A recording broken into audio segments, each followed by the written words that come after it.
영화 비밀로 국민 첫사랑에 등극했던 히로스에 료코. 그랬던 그녀가 2025년 4월 교도소에서 출소하고 있습니다. 안타깝게도 두부사 들고 온 팬 하나가 없습니다. 히로스에 료코는 유명해진 후 팬들에게 아주 다양하게 실망을 줬는데요. 결국 비호감 1위에 오릅니다. 두 번의 결혼과 이혼, 결혼 생활 중 충격적인 불륜, 폭행 사건 등 아주 다양한 사건이 터집니다. 그녀가 왜 이렇게까지 된 건지 쓸데없지만 알고 보면 은근히 재밌는 사연을 파보겠습니다. 욕정을 참지 못해 일본 연예계 역사상 가장 충격적인 추락을 보여준 히로스에 료코의 이야기를 시작해 보겠습니다. 료코는 고치현에서 1980년 7월 18일 출산 예정일보다 2달 일찍 태어납니다. 몸무게 2kg의 미숙아였고 태어났을 때부터 숨을 쉬지 않아 의사가 두드려서 겨우 살렸을 정도로 약했다고 합니다. 그것도 모자라 생후 1살 때 가와사키병에 걸립니다. 심장 혈관에 염증이 생기는 병인데 격렬한 운동은 절대 하면 안 되는 병이라고 합니다. 다행히도 별탈 없이 자랐다고 하네요. 료코는 부잣집 딸이었습니다. 할아버지가 1893년 히로스에 철무점을 창업했는데 그게 현재까지 이어져 오고 있다고 하고 지금은 집안에서 빌딩을 소유하고 있는데 1층에 맥도날드가 있는 건물로 고치 지역 명소라고 합니다. 아버지는 전통춤 요코사이 춤 명수로 지역에서 유명하다고 하네요. 요코는 중학교 1학년 때 이런 글을 썼다고 합니다. 15살 때 빛나는 모델 데뷔, 18살 때 연예계 입문하여 여배우가 됨. 그런데 이게 실제 실현됩니다. 목표한 것 그대로 다 되고 오타니하고 비슷하네요. 14살 때는 잡지에서 우연히 본 광고에 오디션 응모했다가 대상을 타면서 연예계에 데뷔합니다. 1996년 NTT, 도코모, 포켓펠 CM에 출연하면서 대인기를 끌게 되고 그 인기로 1997년 사랑에 빠지기 5초 전이라는 곡을 발매하는데 데뷔 첫 해에 60만 장을 팔았고 그의 홍백갑 전에 출전할 정도로 인기가 좋았습니다. 1998년 11월 와세다 대학 교육학부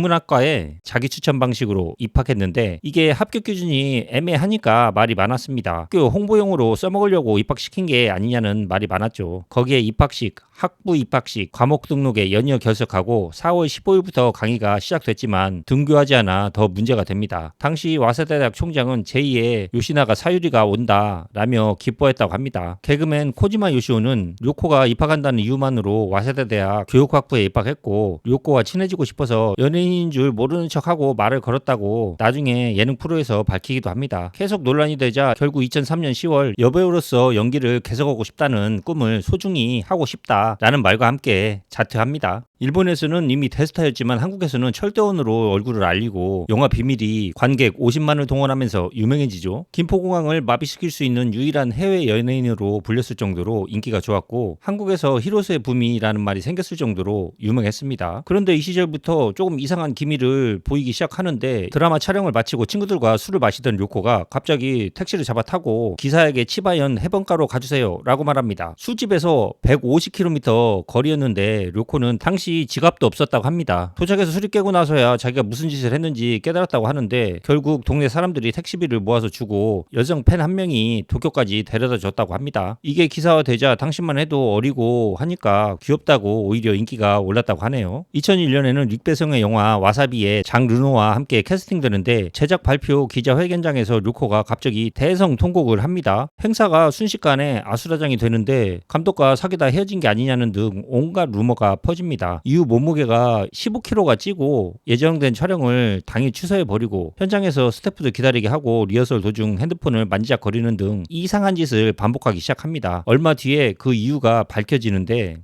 2003년 료코는 임신 5개월이라는 말과 함께 결혼 발표를 해버립니다. 상대는 패션 모델 겸 디자이너 오카자와 타카히로였습니다. 조용하고 내향적인 남자였는데 23살의 나이에 결혼해 4개월 만에 아들을 낳습니다. 그런데 얼마 지나지 않아 또 문제가 발생합니다. 2005년 길거리에서 료코 부부가 심하게 싸우는 모습이 포착됩니다. 료코가 오카자와에게 심하게 화를 내고 오카자와는 달래는 모습이 잡지에 실려 화제가 됩니다. 얼마 뒤에 료코는 3살짜리 아들 생일 파티에 아들 친구와 엄마들을 초대해 밤을 새고 다음날 아침까지 놉니다. 연예인이 이런 일을 벌이다 보니까 언론이 가만히 있지 않았죠. 와가마마라고 불리게 되는데 제멋대로 하는 엄마라는 뜻이라고 합니다. 이 사건을 남편이 뒤늦게 알게 되자 또 연락 싸웠다고 하는데 그러다 2008년 결혼 4년 만에 둘은 결국 이혼합니다. 료코가 당시 27살이었습니다. 이혼 후 료코는 영화 굿바이에서 주연을 맡았는데 2009년 미국 아카데미 외국어 영화상을 수상합니다. 일본 역사상 최초였죠. 로마전이라는 사극에 출연해 인기를 이어갈 무렵 지진 구호 자선 행사에서 캔들 아티스트 캔들준을 만나 또 눈이 맞습니다. 캔들준은 자원봉사가 취미일 정도로 착하고 조용한 사람이었습니다. 특이한 게 데이트할 때 당시 6살이었던 아들을 데려오라고 했다고 합니다. 이혼 후 상처를 받아서 성인 남자가 엄마 근처에 오면 때리고 발로 찼던 아들이 캔들준의 지극정성에 결국 마음을 열었다고 합니다. 2010년 둘은 결국 재혼합니다. 결혼 후 아들을 하나 더 낳고 캔들준이 가정적이어서 한동안 큰 문제 없이 행복하게 지냈다고 하는데, 그러던 2014년 주간지에 충격적인 사진이 공개됩니다.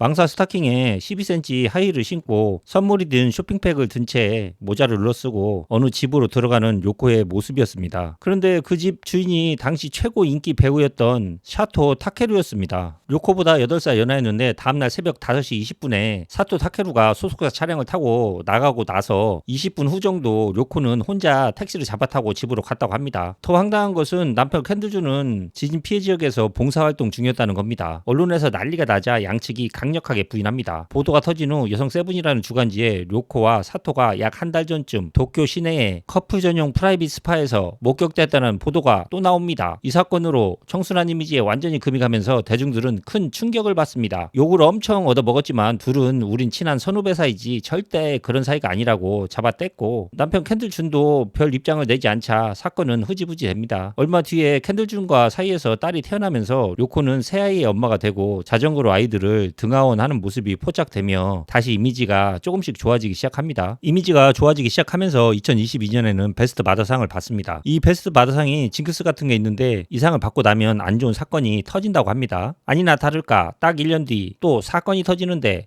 2023년 6월 주간 문춘에 충격적인 기사가 납니다. 호텔 로비에 체크인 후 같이 들어가는 두 남녀의 사진이었는데, 한 명은 히로세 료코, 한 명은 미슐랭 원스타 레스토랑 오너 셰프 토바 슈샤쿠였습니다. 토바 슈샤쿠는 심지어 자녀가 둘 있는 유부남이었습니다. 한 번도 아니고 이런 사건이 계속 터지니까 난리가 났죠. 이번에도 그런 관계가 절대 아니고 가족끼리 친분이 있을 뿐이고 우린 아무 사이가 아니라고 부인합니다. 료코는 나는 아이가 셋이나 있다, 불륜을 저지른 적이 없다 라고 말합니다. 그런데 얼마 뒤 세상에 나와서는 안 될 충격적인 물건이 공개됩니다. 바로 자필 편지였습니다. 둘이 주고받은 편지가 여러 장 공개되는데 교환일기 수준으로 쌓여 있었습니다. 그 내용이 충격적이었는데, 이렇게까지 누군가를 좋아한 건 태어나서 처음이다. 당신을 좋아할 수 있는 것만으로도 행복하다. 날 안아줘서 내게 들어와줘서 기분 좋게 해줘서 고마워 라는 내용이었습니다. 필적 감정 결과 본인 것이 맞다는 결론이 나오자 빼도 박도 못하는 상황이 됩니다. 토바 슈샤쿠 아내는 열받아서 들어 누웠고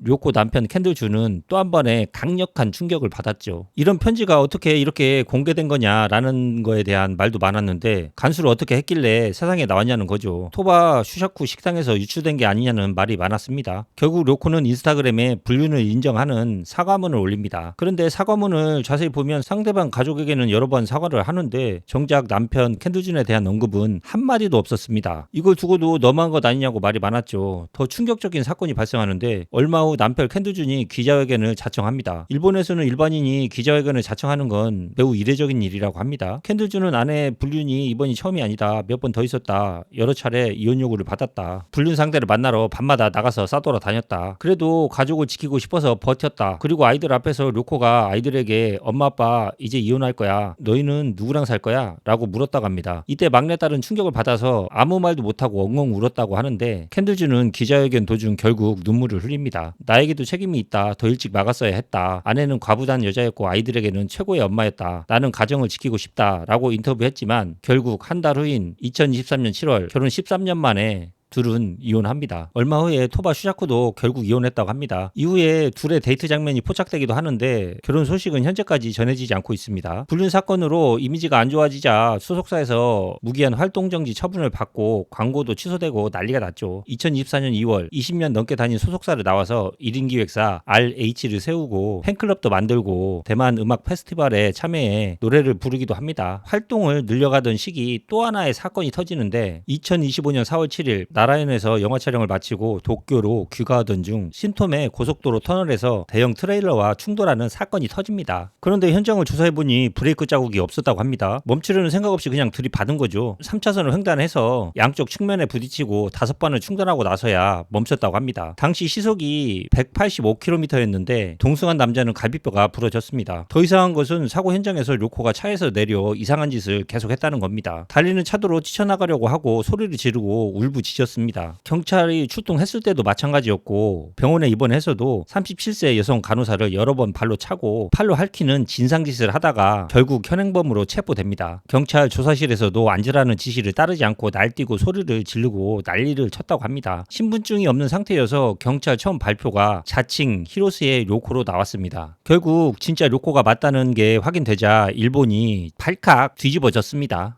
더 충격적인 것은 음주 검사 결과 음성, 약물 검사도 음성이었습니다. 제정신으로 이런 진상짓을 했다는 것에 팬들은 기겁합니다. 결국 구속되고 다행히 간호사와 합의가 돼서 9일 후에 겨우 석방이 되는데 기자들 앞에서 90도로 정중히 인사를 하고 자숙하는 모습으로 검은 차에 올라탑니다. 그런데 차 안에서의 표정이 충격적이었습니다. 아까 미안하다고 인사할 때는 언제고 좋다고 웃고 있었습니다. 사람들이 이 모습을 보고 소름 끼친다는 반응이 쏟아졌습니다. 데리러 온 두 남자들 도 양아치 느낌이라 더 화제가 됐고 차도 소속사 차가 아니고 렌터카였다고 합니다. 2025년 5월 소속사가 공식 발표를 하는데 양극성 감정장애 그리고 갑상선 기능 항진증을 요코가 동시에 앓고 있다고 밝힙니다. 양극성 감성장애가 극단적인 조증 상태와 우울 상태를 반복하는 정신질환이라고 합니다. 2025년 12월 과실운상치상 약식 기소로 벌금 70만 원이 선고되고 간호사 폭행 건은 불기소 처분으로 마무리됩니다. 일부 누리꾼들은 70만 원이 뭐냐 또 처벌이 가볍다고 난리가 났습니다. 그리고 1년이 지난 2026년 4월 1일 만우절 료코가 거짓말처럼 복귀를 선언합니다. 자신의 약점과 특성을 인식하면서 할 수 있는 일을 하나씩 해나가겠다는 것이었는데 1년 만에 복귀는 너무 이르다. 피자 생각은 하고 있냐 라는 비판과 함께 그래도 응원한다는 목소리도 있었습니다. 이미지가 나락으로 가서 과연 앞으로 활동을 잘할 수 있을지는 의문입니다. 한때 국민 첫사랑으로 불리던 여배우였는데 이렇게까지 망가진 걸 보니 상당히 안타깝네요. 역시 첫사랑의 현재 모습은 모르는 게 약입니다.